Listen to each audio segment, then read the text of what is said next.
একজন বাঙালি মা মানে সেই প্রত্যেকদিন একই নিয়ম, সকালে উঠে চা খাও, তারপরে বাচ্চাকে ঘুম থেকে তুলো, বাচ্চাকে রেডি করো, তাকে খাওয়াও, এইভাবেই সারাটা দিন চলতে থাকে। সারাদিন কাজ করার পর যখন ক্লান্ত শরীর নিয়ে একটু রেস্ট করি তখন শুরু হয় বাচ্চার দুষ্টুমি।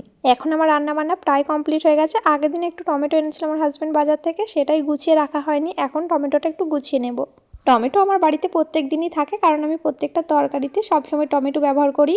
আর টমেটো আমি আগে ফ্রিজেই রাখতাম, কিন্তু এখন আর ফ্রিজে রাখছি না, কিছুদিন হলো টমেটোটা বাইরে রেখে দিচ্ছি, কারণ টমেটো ফ্রিজে রাখলে তার স্বাদটা অনেকটা নষ্ট হয়ে যায়।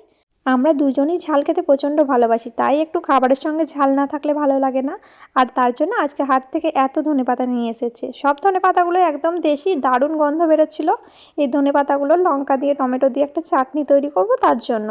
আগে একবার আমার হাজব্যান্ড এনেছিল ধনেপাতা, আর চাটনিটা সে নিজেই করেছে, দারুণ হয়েছিল খেতে। সেটা শেষ হয়ে গেছে, তাই আবার চাটনি তৈরি করার পালা। আর এই চাটনিটা তৈরি করতে যে যে উপকরণগুলো লাগে সেগুলো আমি একটা জায়গায় সাজিয়ে এখন রেখে দিচ্ছি, পরে সময় মতো করে নেব।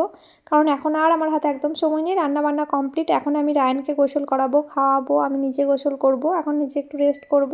সন্ধ্যার দিক করে এই চাটনিটা করে নেব।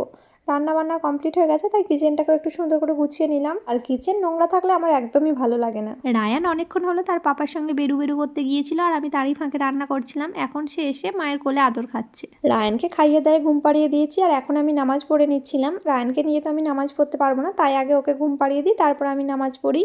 আজকে সন্ধ্যায় রায়ানের জন্য একটা খাবার বানিয়েছিলাম। এটা শরীরের জন্য যেমন উপকারী, খেতেও কিন্তু খুব মজা। এটা প্রত্যেকটা বাচ্চাই প্রায় চেটে পুটে খাবে, আর তাদের শরীরের জন্য খুব উপকারী। আমি নেক্সট ব্লগে এই রেসিপিটা শেয়ার করব। আজকের মিনি ব্লগটা এখানেই শেষ করলাম, টাটা।